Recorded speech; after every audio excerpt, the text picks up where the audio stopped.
ఉంది. ప్రియ సహోదరి సహోదరులారా, నన్ను పూజ ముందు గురువు చెప్తాడు, నీరును కలిసి అర్పించే దివ్య పూజ అని. గురువు మాత్రమే కాదు, గురువు ఒక ప్రతినిధిగా మన పక్షాన తండ్రి దేవునికి మన విన్నపాలను కూడా విన్నవిస్తూ ఉంటాడు. అక్కడ ప్రార్థన ఉంటుంది. అక్కడ ఆ సంఘ ప్రార్థన పూజకి ముందు కూడా ప్రారంభ ప్రార్థన చెప్తాడు గురువు. ఆ వాక్యాలు ఎంతో అర్థమవుతుంది. అందరూ చూస్తాం, ప్రార్థనలో కూర్చుంటాం, అందరూ కూడా ఏదో అంత వెళ్ళిపోతుంటుంది, ఫ్లోలో జరిగిపోతుంది, దీర్ఘంగా చేసుకుంటాం, ప్రార్థన చేసుకుంటాం, వెళ్ళిపోతుంది. కానీ గురువు ఆయన అడిగే ప్రతి మాట, ప్రతి ప్రార్థన మీ మనసులను ఉన్నతమైనకు చెప్పండి. ఏం చెప్తాం? ప్రభు వైపు తిరిగినాము, అది చెప్పాను. ఫ్లోలో రోజు చెప్పేది చెప్పేస్తాం. ప్రభు వైపు తిరిగి ఉన్నా ఎక్కడికి? ఆ దేవుని మనం గుర్తు చేసుకోవాలి. ప్రార్థనలో చెప్తాం కదా, పరిశుద్ధ పరమ దివ్య సప్తాహమునకు సదాకాలము ఆరాధన స్తుతి స్తోత్రం మహిమ నమస్కారాలు కలుగుగాక. పరిశుద్ధ పరమ దివ్య సప్తాహమునకు అని చెప్పే ముందు, ఆ యొక్క మాట మనం చెప్పే ముందు ఇవన్నీ మనకి గుర్తు రావాలి. ప్రభు పలికే వాక్కులు ఇదిగో పరలోకం నుంచి దిగువచ్చి నుంచి ఎక్కువ ఆహారం నేనే. ఎవరు చెప్పారు? యేసయ్య. ఈ శరీరం భుజించి పానం చేయవాడు నిత్య జీవాన్ని పొందుతాడు. ఎవరు చెప్పారు? యేసయ్య చెప్పారు. ఈ విధముగా మనందరం కూడా ఏం చేయాలి? క్రీస్తు ప్రభు తను జీవించిన 3 సంవత్సరాలలో ఆ పవిత్రమైన క్రీస్తు సప్తాహాన్ని గురించిన ప్రతి వాక్కు మనకి గుర్తు రావాలి. ఆ మాట మనం చెప్పేటప్పుడు ఏదో ప్రోలో చెప్పేయడం కాదు. పరిశుద్ధ పరమ దివ్య సప్తాహమునకు సదాకాలము ఆరాధన స్తుతి స్తోత్రము మహిమ కలుగుగాక అన్నప్పుడు కూడా ఈ వాక్యాలు, ఏ వాక్యాలైతే యేసయ్య పలికాడు, ఇది నా శరీరము, దీన్ని మీరు భుజించండి, ఇది నా రక్తము, దీన్ని మీరు పానం చేయండి, ఈ పవిత్రమైన రక్తము ఇది మీ కొరకు ప్రజలందరి కోసం పాప పరిహారార్థమై చెందబడిన నా రక్తం అంటాడు. దీని గురించి గురువు చెప్తాడు పదాలు అక్కడ. ప్రియ సహోదరి సహోదరులారా, మీకోసం పాప పరిహారార్థమై చెందబడిన నా రక్తం అని అక్కడ గురువు చెప్తూ ఉంటాడు. ఇవన్నీ మనం తరచుగా ఆలోచించాలి. దివ్య పూజ బలి ఇది ఏమిటి? ఇందాక మనం చెప్పుకున్నాక అన్నిటికన్నా కూడా ముఖ్యమైనది మన పూజ బలి, ఉత్తమమైన కృతజ్ఞత. దివ్య పూజ బలి దేవునికి సమక్షంలో ఉండి, క్రీస్తు ప్రభువుకి యేసయ్యకి తండ్రి దేవునికి సమక్షంలో వచ్చేట్టుగా మన గురువులు ఉండి కృతజ్ఞత బలిని అర్పించడం అనేది ఇంకా పవిత్ర దివ్య పూజ బలి. ప్రియ సహోదరి సహోదరుల, మన అన్నిటికీ కేంద్ర బిందువే పవిత్ర దివ్య పూజ బలి. ఆ బలిపాలనే మనందరం కూడా ప్రభువుని మనం స్వీకరించుకున్నాం. అది మనందరి ఆత్మలకు జీవాహారం. అది శక్తిని మనకిస్తుంది. ప్రతిరోజు మనకిచ్చిన శక్తి వాళ్ళని ఆ రోజంతా మనం నడుస్తూ ఉంటాం. లేదా పవిత్రమైన ఆత్మను పూజకొచ్చినప్పుడు ఆ వారమంతా ఆ శక్తితో మనందరం కూడా నడుస్తూ ఉంటాం. మనం అందరం కూడా గ్రహించాలి. ప్రియ సహోదరి సహోదరుల, పూజ ప్రారంభం స్వామి ప్రతి ఆదివారం చెప్తారు. మొదటి పూజ, రెండవ పూజ. ఎట్లా రమ్మంటాడు ఆయన? ఎట్లా రమ్మని చెప్తారు ఫాదర్ గారు? ఎట్లా? మంచి బట్టలు కట్టుకుంటున్నాను. ఎట్లా ఉన్నా సమయానికి రండి. ఎట్లా రావాలి? ఏ విధంగా రావాలి? సమయానికి.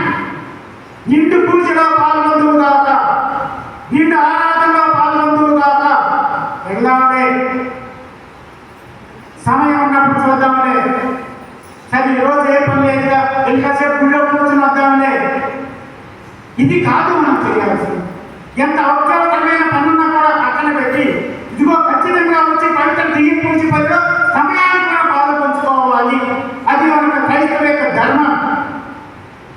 జ్యోతిబాబు గారు పాదకాలు ఇక్కడికి మనకు వచ్చినప్పుడు ఒక మాట చెప్పారు, మీకు గుర్తుందో లేదు. 1-2 సార్లు నేను చెప్పాను కూడా. చూద్దాంలే, చేద్దాంలే, సరేలే. ఇంట్లో ఏదైనా ఫంక్షన్ జరిగిందనుకో, ఫుడ్ ఏదైనా మిగిలిపోతాం, మనం ఏం చేస్తాం? ఎవరో పిల్లల్లో కడగా మిగిలిపోయింది అంటా. అంతేనా కాదా? అంతేనా కాదా? అంతే చేస్తాం. అప్పుడు ఇక్కడ బాధగారు అంటున్నాడు, యేసయ్య బిచ్చగాడే కాదు,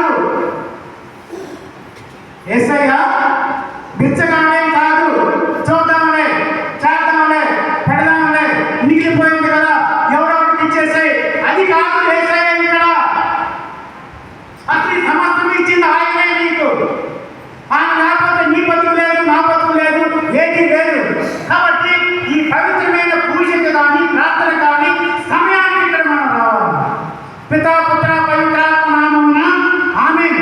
అది ప్రారంభ ప్రార్థన. మన శరీరం మీద వేస్తాం దానిని, అనగా యేసయ్య పితా పుత్ర పవిత్రాత్మ అయిన దేవుడు మన మీదకి వేచేసి వస్తున్నాడు. ఎక్కడ వేస్తున్నాం? మనం దేవుడు ఎక్కడ వేస్తున్నాం? శరీరం మీద వేస్తాం. పితా పుత్ర పవిత్రాత్మ నామమున ఆమేన్. అవునా కాదా? శరీరం మీద వేస్తాం. దీనికి చెప్పాలంటే ఇంకా చాలా ఉంటుంది శ్రేయ గుర్తు. కానీ ఈ శ్రేయ గుర్తు ప్రారంభ ప్రార్థన నుంచి కూడా తిరిగి మళ్ళా గురువు ఆఖరి దీవించేవాడు కూడా పూజలో ఉండాలి, శ్రద్ధగా ఆలోచించాలి, మనసు దాని మీదే లగ్నం చేయాలి. పరాకు లేక ఏ విధంగా పరాకు లేక జపమాల ప్రార్థన చెప్పించేటప్పుడు ముందు ఒక ప్రార్థన చెప్తాం. సకల పుణ్యములకు విశ్వాసమైన పుణ్యము మూలమై ఉంటున్న విశ్వాసాన్ని పెడుతున్నాం. దానికన్నా ముందు కూడా ఏం చెప్తాం? ఈ యొక్క 53 జపాన్ని పరాకు లేక జపించి ముగించేక సహాయం చేయమంటాం. పరాకు లేక అశ్రద్ధగా ఎప్పుడు కూడా అశ్రద్ధగా మనం ప్రార్థన చేయకూడదు. ప్రార్థన ప్రార్థన ఏంటది? అది ఒక మనందరం కూడా ఒక యుద్ధం లాంటిది, పోరాటం లాంటిది ప్రార్థన. Praise the Lord, praise the Lord, hallelujah, hallelujah, praise the Lord. పోరాటము, యుద్ధము. ఎవరి మీద యుద్ధం? ఎవరి మీద పోరాటం? ఊరికి ఎవరి మీద పోరాడుతున్నారా? ఎవరి మీద పోరాటం? ఎవరి మీద యుద్ధం చేయాలి ప్రార్థన? ఎవరు చెప్పారు అక్కడ? ముఖ్యమంత్రి మహిళలు సైతాన్ని మీద. దేనికి? ఎందుకు చేయాలి? గుళ్ళో వచ్చాం, కూర్చున్నాం, మనసు పరిపరి విధాలుగా పోతుంది. ఎక్కడికో దాకెళ్తున్నది.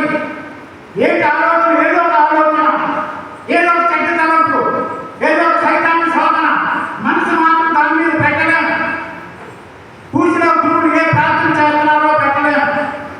ఇక్కడ నాశనం ఏ ప్రార్థన మనం ఏ జవాబు చెప్తామో మనకు తెలియదు. ఏదో చెప్పుకుంటూ పోతూనే ఉంటాం. దీనన్నిటికీ కారణం ఏంటి? ఏది మూలం? సైతాన్. ఆ సైతాన్ నిరంతరం శోధిస్తూనే ఉంటుంది. ఎందుకురా ప్రార్థన అని అనకపోయినా కూడా మన హృదయాన్ని కట్టి మాత్రమే ఇక్కడ ఉంటుంది. శరీరం విగ్రహం నాకు లాగా ఇక్కడ కానీ మనసు మాత్రం ఏంటిది? ఎక్కడెక్కడో తిరుగుతూ ఉంటుంది. ఏదో ఆలోచన, ఏదో పాప ఆలోచన. ఈ విధంగా పరిపరి విధానంగా తీసుకుపోతుంది. కాబట్టి ఈ ప్రార్థన అనేది ఏంటది? మనందరం కూడా సైతాన్తో యుద్ధం చేయాలి. సైతాన్తో మనందరం కూడా యుద్ధం చేయాలి. ప్రార్థనలో గుళ్ళో కూర్చున్న ప్రతి వ్యక్తి కూడా ఈ సహోదరి సహోదరుగా ప్రతి వ్యక్తి కూడా చోటలో పడతాను. గుళ్ళో వస్తాను, కూర్చుంటాం. ఏదో ఆలోచన ఖచ్చితంగా ప్రతి ఒక్కరికి వస్తుంది. నాకు కాదు, నీకు కాదు, ఎవరికి ఏం చూస్తున్నా కూడా మీరు పరీక్ష చేసుకోండి. గుళ్ళో వచ్చి కూర్చున్నామంటే, ప్రార్థనలో కూర్చున్నామంటే ఏదో ఆలోచన వస్తుంది, ఏదో తెలుస్తుంది. అందుకే అన్నాడు ఇక్కడ ఆయన, ప్రార్థన అనేది యుద్ధం లాంటిది. ప్రార్థన అనేది యుద్ధం లాంటిది. అందుకే ఇక్కడ ఆయన చెప్తాడు, జాన్ విన్యన్ గారు ఒక మాట చెప్తాడు. ఆయన ఒక భక్తుడిని అడుగుతాడు. వాళ్ళకి జాన్ విన్యన్ గారు ఆయన పునీతుడు. ఒక భక్తుడు రోజు వచ్చి గుళ్ళో కూర్చుంటాడు. రోజు వచ్చి గుళ్ళో కూర్చుని ప్రార్థన చేసుకుంటూ ఉంటాడు.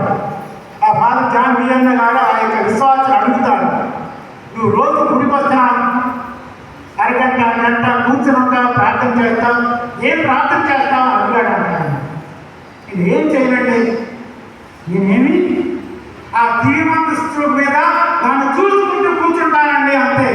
Praise the Lord. ఆ శ్రీమంతాన్ని చూస్తూ కూర్చుంటా.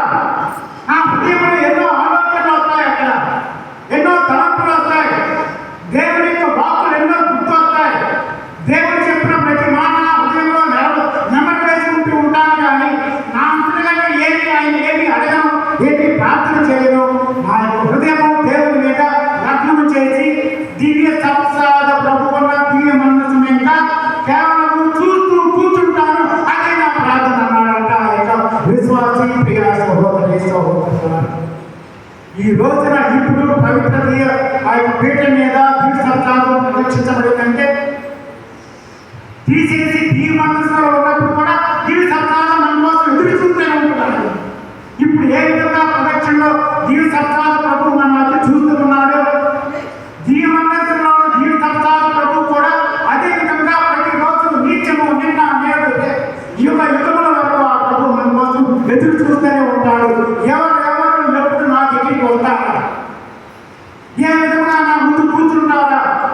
ఏ విధంగా నేను ఆయన చూడగలుగుతాను, ఏ విధంగా నా ఆత్మ ఆయన బలపరచగలుగుతాను, ఏ విధంగా ఈ లోకాన్ని ఆయన జయించగలుగుతాడు, ఎప్పుడు నేను నా యొక్క విశ్వాసం జీవిస్తానని ఆ దివ్య సత్యాల మనసులో ఉన్న క్రీస్తు ప్రభు మనందరి కోసం ప్రతిరోజు ఎదురు చూస్తూనే ఉంటాడు.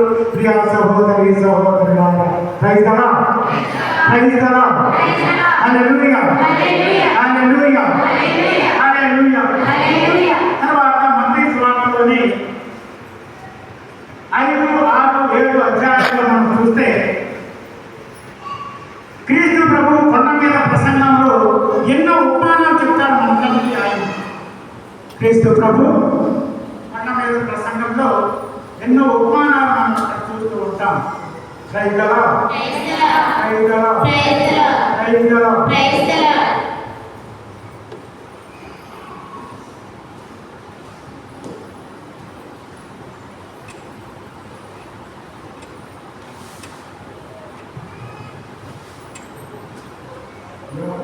మత్తయి సువార్త 5వ అధ్యాయం 14-28 మీరు లోకానికి వెలుగై ఉన్నారు. కొండపై కట్టబడిన పట్టణం మరుగై ఉన్న జాలరు ఇతరుల వారికి అందరికీ వెలుగు ఇచ్చుటకై మీరు చాలా ఇక్కడ ఏమంటాడు ఆయన? మీరు ఎవరు? మనం, మీరు మనం ఏమై ఉన్నాం? లోకానికి వెలుగై ఉన్నాం. తర్వాత అదే అధ్యాయం 46-47 వచ్చిన చదువు. మీరు మిమ్మల్ని ప్రేమించిన వారిని మాత్రమే మీరు ప్రేమిస్తే మీకు ఏంటి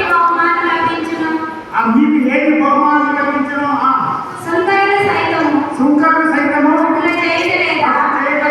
మీ సోదరులకు మాత్రమే మీరు శుభాకాంక్షలు తెలియజేసినచో అదే వాక్యం మనసు అన్యులు సహితం ఇప్పుడు చేయలేదా? అందు మీ ప్రత్యేకత ఏమి? అందు మీ ప్రత్యేకత ఏమి? ఇది మీ ప్రత్యేకత. మీరు మనం మీ ప్రత్యేకత అన్న ఇక్కడ మనం అంటున్నాడు, స్పష్టంగా చెప్తున్నాడు. మీరు మనం మీ ప్రత్యేకత అంటే ఎవరు? మనం, మీరు మనం మీ ప్రత్యేకత. మీరు మనం మీ ప్రత్యేకత. మన అందరం ఏంటి మన ప్రత్యేకత? సోదరుడు నీకు మేలు చేసిన వాడికి మేలు చేస్తే గొప్పండి. నీ సహోదరుడికి మాత్రమే శుభాకాంక్షలు తెలిపితే అందుకు నీ ప్రత్యేకత ఏంటి? నీ ప్రత్యేకత అంటే ఎవరిక్కడ? మీరు రాజులకి గుర్తు కూడా. మీరు ప్రత్యేకములు ఎన్నుకొనబడిన జాతి. రైతులా దేవుడి చేత అభిషేకించబడ్డా పవిత్రమైన జ్ఞానస్నానం ద్వారా దేవుడికి బిడ్డలమయ్యా. తిరుసభలో కుటుంబమైన మనందరం దేవుడి దేవుడిని స్వీకరించాం. మన హృదయాలలో ఎవరున్నాడు? దేవుడి యొక్క ఆత్మను పెట్టాడు దేవుడు. ఇదిగో ప్రభు జ్ఞానాన్ని ఇచ్చినప్పుడు ఆ యొక్క వెలుగుతున్న ప్రవర్తనించి గురువు చెప్తాడు, ఇదిగో దీనిని ఈ విధముగానే వెలిగించు. పవిత్రమైన నెలను వస్త్రాలించినప్పుడు కూడా ఈ విధంగా హృదయాన్ని స్పష్టముగా పవిత్రముగా పెట్టుకో అని ఈ విధంగా జ్ఞానస్థానం స్వీకరించినప్పుడు గురువు మనకు ఎన్నో వాక్యాలు చెప్తాడు. అందుకే ఇక్కడ ఏమంటాడు? మీరు పవిత్రముగా ఎన్నుకోబడిన జాతి. అందుకే ఇక్కడ అన్నాడు మీ ప్రత్యేకత ఏంటి? ప్రైజ్ ద లార్డ్, హల్లెలూయా, హల్లెలూయా. కాబట్టి మనందరికీ దేవుడు ఒక ప్రత్యేకమైన జీవితాన్ని ఇచ్చాడు. సోదర ప్రేమ కలిగి జీవించమని, ఒకరినొకరు క్షమించుకోమని, నీ సహోదరులకు మాత్రమే శుభాకాంక్షలు చెప్తే అందులో ప్రత్యేకత ఏంటి? సుంకర్లు అట్లా చేయట్లేదా? సుంకర్లు అంటే దేవుడు తెలియని వాళ్ళు కానీ అన్యులు కానీ వాళ్ళు అదే చేస్తున్నారు కదా, మరి నువ్వేం చేస్తావు? నువ్వు కూడా అదే చేస్తే వాడికి నీకు ఏంటి తేడా? దేవుడు తెలుసుకోని వాళ్ళు అన్యులు కూడా అదే చేస్తున్నాడు కదా. మరి నువ్వు దేవుడు తెలుసుకున్నా, దేవుడి చేత రక్షించబడ్డావు, దేవుడికి వాక్కు ఇచ్చావు, మరి ఆడు చేసేదే నువ్వు చేస్తే వాడికి నీకు వ్యత్యాసం ఏంటి? Praise the Lord. అందుకే అంటాడు మీరు లోకానికి వెలుగై ఉన్నారు. ఎట్లా వెలుగు? మనం చేసే ప్రతి మాట, చేసే ప్రతి క్రియ, ప్రతిదీ కూడా అన్యులు దేవుడిని తెలుసుకొని నీ క్రియల ద్వారా వాళ్ళు దేవుడి దగ్గరికి ఏమవ్వాలో ఆకర్షించబడాలి. Praise the Lord. అర్థమవుతుందా? అర్థమవుతుందా లేదా? మీ ప్రత్యేకత అంటే ఏంటది? మనకి అన్యులకు తేడా ఉందట. ఉందనేనా కాదా? ఉంది. కాబట్టి నువ్వు ఒక క్రైస్తవుడిగా, క్రీస్తుని స్వీకరించిన వాడిగా, క్రీస్తు మార్గంలో నడుస్తున్న వాడిలాగా ఎప్పుడైతే మంచి లక్షణాలు మంచిగా నువ్వు చేస్తూ ఉంటావో, మంచి ప్రార్థన, కష్టాల్లో ఉన్న ఆదుకోవడం, నీ యొక్క అపవాది నీ యొక్క ప్రార్థన చేయడం, నువ్వు అవినీతి ఉన్న వాళ్ళని క్షమించగలగడం, ఈ క్రియలను ఏంటది? వెలుగును మనం 10 మందిలో ప్రదర్శిస్తున్నాం. కాబట్టి నీ యొక్క మంచి క్రియలను చూసి, నువ్వు మాట్లాడే ప్రతి మంచి మాటను చూసి దేవుడు తెలుసుకొని వాడు అలాగే యొక్క గ్రామంలో ఉన్న విశ్వాసులందరూ కూడా క్రైస్తవులు, వాళ్ళు సన్మార్గంలో నడుస్తున్నారు, దేవుడు తెలుసుకున్నారు. కాబట్టి మీరు కూడా వారు నమ్ముకున్న ఏసైని మీరు నమ్ముకుంటాను, నేను అక్కడికి వెళ్తానని మన క్రియల ద్వారా, మన మాటల ద్వారా, మన ప్రవర్తన ద్వారా దేవుడు తెలుసుకొని వాడు ముందు ఆకర్షించబడాలి. ఆ వెలుగు అది రైతాం సాయంత్రం చేయబడగానే రైతులకి ఏమొస్తాయి? ఈ మధ్యన మరి ఊసులన్నీ ఎక్కువ వచ్చారు. దేనికి? వెలుగు ప్రకాశిస్తుంది. ఆ వెలుగు అవన్నీ ఆకర్షించబడతాయి, అక్కడ పరిగెత్తుకుని వస్తూ ఉంటాయి. అదే రీతిలో మన జీవితాలు కూడా వెలుగుతున్న వెలుగులాగా ఉంటారు. మనం దీపాన్ని వెలిగించి దీప స్తంభం మీద ఎప్పుడైతే పెడతామో అది నీ జీవితమో నా జీవితమో కూడా ఒక వెలుగుతున్న ప్రభుత్వాలుగా ఉండాలి. 10 మంది ఆకర్షించబడాలి. దీప స్తంభం మీద పెట్టిన దీపం లాగా, ఏటి ఒట్టిన నాటబడిన వృక్షం లాగా, రాజకుమార్ మీద కట్టబడిన గృహం లాగా, ఏ విధమైతే జడివాళ్ళు కురిసినాను, వరదలు వెలుగులై పారినాను, అది రాజకుమార్ మీద నిర్మించబడింది కాబట్టి ఏ వాళ్ళు జన్మం లేక స్థిరంగా ఉంటుంది. దీప స్తంభం మీద పెట్టిన దీపం 10 మందికి వెలుగునిస్తుంది. ఏ పొట్టుబడిన నాటబడిన వృక్షం సకాలంలో అది ఫలాన్నిస్తుంది. ఆ విధంగా క్రైస్తవ జీవితం ఉండాలని క్రీస్తు ప్రభు మనందరూ కూడా కోరుకుంటూ ఉన్నాడు. ప్రియా సహోదరి సహోదరుల, అది క్రైస్తవ జీవితం. ఇంకా ఇక్కడ ప్రభు అందరూ కూడా సర్వీస్తూ ఉన్నారు. అందరికీ చూద్దాం. ఇక్కడ మనందరం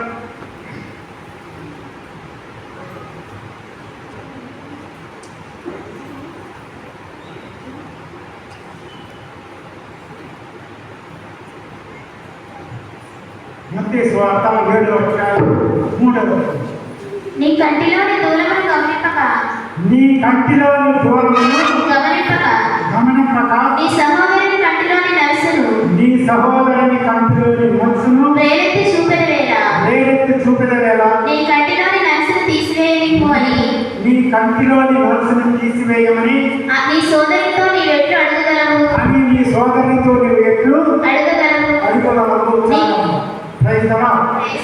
ఒక్కసారి పరిశీలన చేస్తున్నా. పరవిమర్శ, ఆత్మశుద్ధి, నరుల్లో సాధారణంగా కనిపించే దుర్గుణ మనలో సాధారణంగా కనపడే ఎక్కువ కూడా దుర్గుణం. కొందరికి ఇతరులు తప్పులు చూద్దామని వారిని విమర్శించడం అలవాటైపోతుంది. తీర్పులు తీర్చేది భగవంతుడు కానీ మనం కాదు. ఇతరులు తప్పులు నలుసంతా మన తప్పులు దూరమంతా తేలికగా ఇతరుల తప్పులు డోరెట్టు చూస్తూ ఉంటాం. వినయంతో మన తప్పులు సవరించుకోలేదు అడుగుతూ ఉంటాం. అసలు దేవుడు ఇతరుల అవసరాలను గురించి మనల్ని అడిగాడు. నీ తప్పులను గురించి మాత్రమే ఆయన నిన్ను అడుగుతాడు.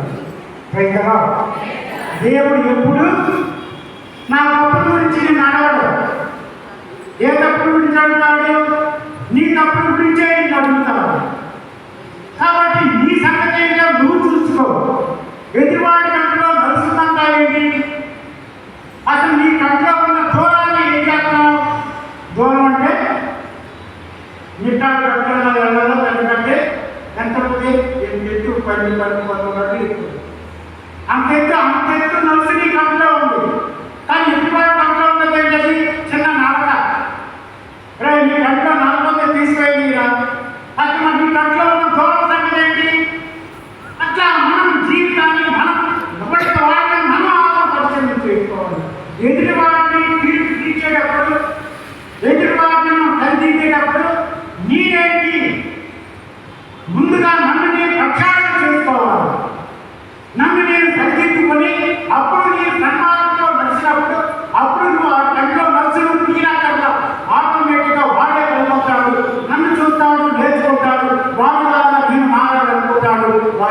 వలసి వాటే తీసుకుంటాడు ప్రియ సహోదరి సహోదరుల.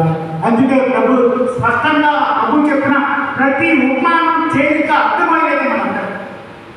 ఎదురువాడి కంట్లో నడుస్తాను అంటే నా కంట్లో ఉన్న దూరాల గురించి మాత్రమే నేను ఆలోచించాలి అని ప్రభు స్పష్టంగా మా అందరికీ సర్విస్తూ ఉన్నాడు ప్రియ సహోదరి సహోదరుల. ప్రార్థన, దాన ధర్మాలు, ఇంకా ప్రార్థన గురించి చెప్తాడు, దాన ధర్మాల గురించి చెప్తాడు ఇక్కడ ప్రభు. మనం చేసే ప్రతిదీ కూడా మత్తయి సువార్త 6వ అధ్యాయం 6వ వచనంలో చూసినట్లయితే ప్రార్థన చేయనప్పుడు నీవు నీ గదిలో ప్రవేశించి తలుపులు మూసుకొని అదృశ్యుడైన నీ తండ్రిని ప్రార్థింపుము. అట్లయినా రహస్య కార్యములలో నీకు తగిన బహుమానం ఇచ్చును. Praise the Lord. మన ప్రార్థన దాన ధర్మాలు ఇక్కడ చెప్తాడు కదా ఆయన.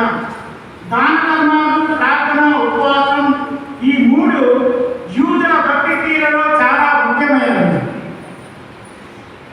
మన తపస్కాలంలో ఎక్కువగా మనం మననం చేసుకుంటూ ఉంటాం.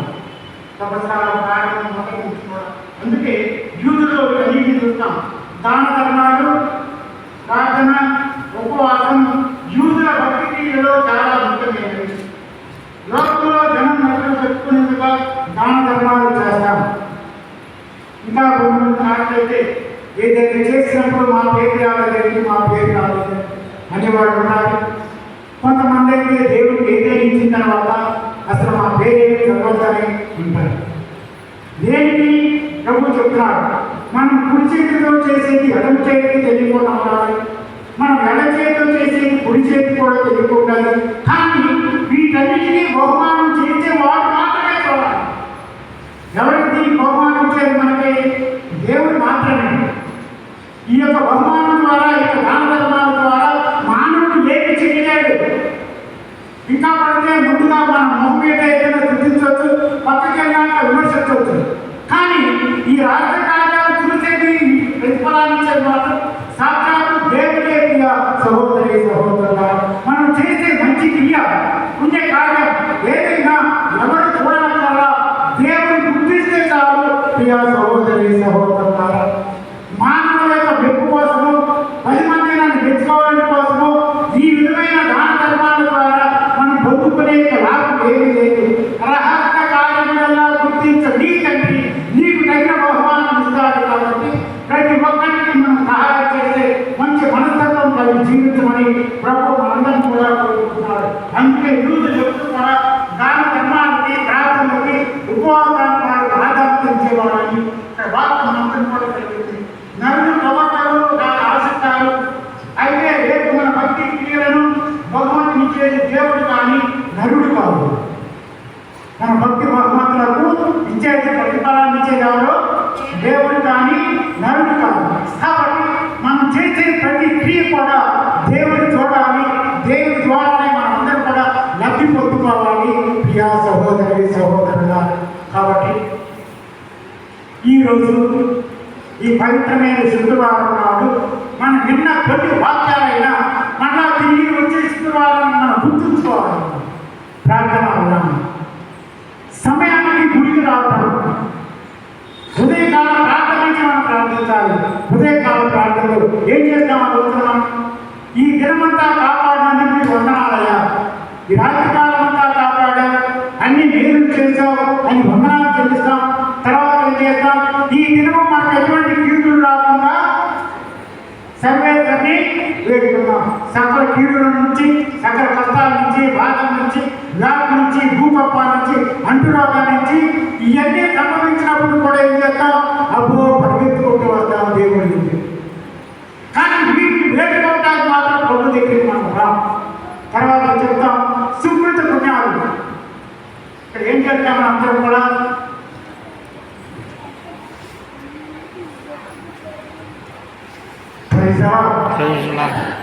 విశ్వాసము, నమ్మిక, దైవ ఏంటివి? వీటిని ఏమంటాము?